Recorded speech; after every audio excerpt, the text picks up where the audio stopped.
Big boss season 8 starting ఒక 1.5 month నుండి తేజస్విని గౌడ గారి పేరు అయితే చాలా వినబడ్డది అనమాట. తను వస్తున్నారని తన ఫ్యాన్స్ అయితే చాలా ఖుషిగా కూడా ఫీల్ అయిపోయినారు. మా అక్క ఈసారి 100% విన్నర్ అవుతుంది అన్నది ఎట్లనో టైటిల్ కొద్దిగా మిస్ అయింది, కానీ ఈసారి మిస్ అయ్యేది లేదు. అక్క చాలా గేమ్ బాగా ఆడుతుంది, అక్క చాలా జెన్యూన్, అక్కని గెలిపిద్దామని చాలామంది అయితే చాలా హ్యాపీగా ఫీల్ అయినారు. మన ఛానల్లో కూడా చాలా వ్యూస్ వచ్చినాయి తన గురించి వీడియోస్ చేసినప్పుడు. బట్ ఇప్పుడు సడన్గా తెర మీదకి ఒక అంశం వచ్చింది ఏంటంటే తను రావట్లేదని.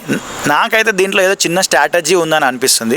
వైల్డ్ కార్డ్ ఎంట్రీ ద్వారా తనను పంపిస్తారేమో అని నేను అనుకుంటున్నా, అది నా ఊహ మాత్రమే.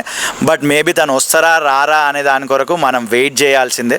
మరి కొన్ని రోజులైతే బిగ్ బాస్ స్టార్ట్ అవుతుంది. బిగ్ బాస్ స్టార్ట్ అయినాక కూడా వైల్డ్ కార్డ్ ఎంట్రీస్ ఈసారి ఉంటాయంట. మేబీ వైల్డ్ కార్డ్ ఎంట్రీస్లో తనని తీసుకొస్తారని అనుకుంటున్నారు. ఎందుకనంటే ఆల్రెడీ చాలా నెగిటివిటీ వచ్చింది. స్టార్ట్ కాముందుకే చాలామంది ట్రోల్ చేసినారు, కాబట్టి ఆ నెగిటివిటీ కొద్దిగా కామ్ అయిపోయిన తర్వాత వైల్డ్ కార్డ్ ఎంట్రీ ఇస్తే బాగుంటుంది ఏమో అని మేకర్స్ ఆలోచిస్తున్నారని ఒక నా ఒపీనియన్. అంతే, నాకు ఇక్కడ ఇంటర్నల్ ఇన్ఫర్మేషన్ అది ఇది కాదు. వస్తే మాత్రం తన ఫ్యాన్స్ అయితే చాలా ఖుషి అవుతారు, రాకపోతే కూడా తన ఫ్యాన్స్ చాలా బాధపడతారు. ఇంతకీ తేజస్విని గౌడ వస్తే బాగుంటుందా రాకపోతే బాగుంటుందా మీరు ఏమనుకుంటున్నారు అనేది వీడియో కింద ఖచ్చితంగా కామెంట్ చేయండి.